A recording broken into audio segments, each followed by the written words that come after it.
see the basis for your question. There is, I think, no doubt about the legal basis of the sanctions. If Russian crude is substantially transformed in a third country, then it's not treated as Russian anymore.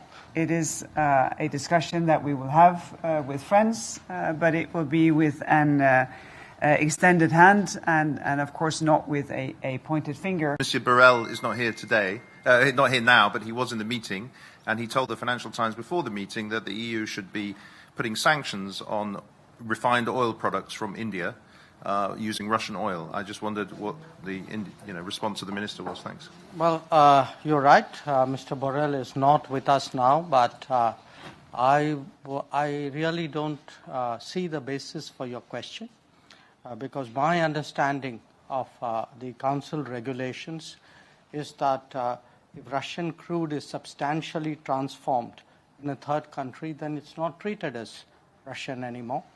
I would urge you to look at Council Regulation 833/2014. Thank you both for the warmth, the hospitality, for the very good meeting. I agree with you. It's been a very strong start. And there is a context to what we are doing. It is in this era of volatility and uncertainty, it's important to de-risk the global economy and yet to ensure that there is very responsible growth. So a lot of what we discussed related to resilient and reliable supply chains, to trust and transparency in the digital domain, in the fact that we today will have to focus on how to get the best out of a global talent pool in a knowledge economy. So during the course of the meeting, one of our colleagues described this as a decade which is going to be shaped by technology. And our effort has been to create the trusted collaboration so that we ensure that in this era, with all its challenges, globalization remains strong, that we remain open economies, that we are able to forge ahead in various areas. We have 3 working groups that met today. We had a stakeholders consultation. And I think what was most important, we had a clear plan for how and calendar for how we're going to go ahead. So once again, a big thank you, and I think truly a very productive meeting. Another question, please focus on the TTC meeting. Yes, over there. We are first. Thank you. Barbara Moons from Politico. I had a question on the carbon border adjustment mechanism, as that we understand that there were some concerns on the Indian side and that this also came up during the TTC discussions in the joint statement. I think between friends, it's always good to talk and talk openly and talk on a wide variety of issues. The CBAM is a mechanism that the European Union has proposed, and we remain engaged with the European Union. And I'm sure that the intention is not to create a barrier to trade, but to find a way forward so that sustainability is as much a part of our collective efforts to leave behind a better planet for the next generation. And we remain engaged, we are discussing the issue, and we have a long time ahead of us within which we'll be working together to find the right solutions to this. Thank you very much. Dear colleagues, this first meeting of the Trade and Technology Council is a significant milestone in the strategic partnership between India and the European Union. We are obviously important partners for each other, but what the TTC represents is a focus on key domains that are critical to both the global economy and global security. Today, the challenge is to address simultaneously the dual requirements of responsible growth and de-risking the global economy. This means promoting resilient and reliable supply chains and additional drivers of global production and growth. It means ensuring trust and transparency in the digital domain, including cross-border flows. It means embracing low-carbon growth while ensuring that this does not create critical vulnerabilities.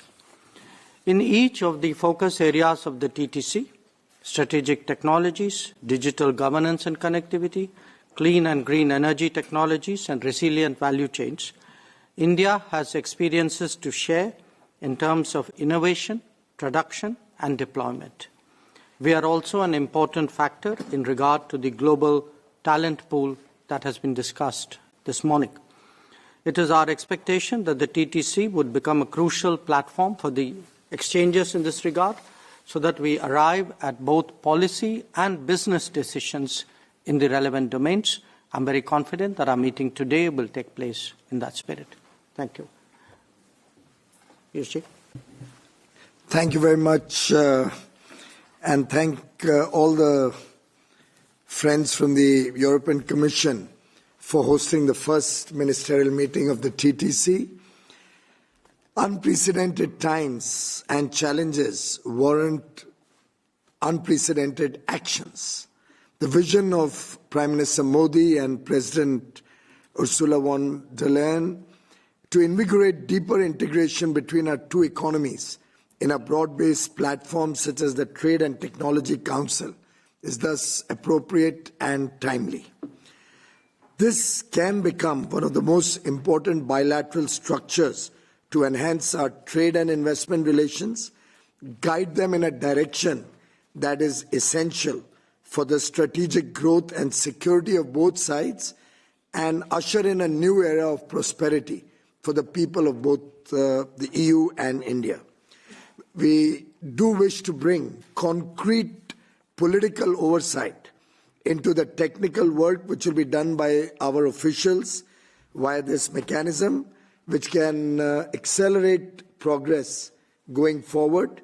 And I have no doubt in my mind that the good work put in by the officials before this meeting will set the ground, will set the pathways to much, much better outcomes in the future.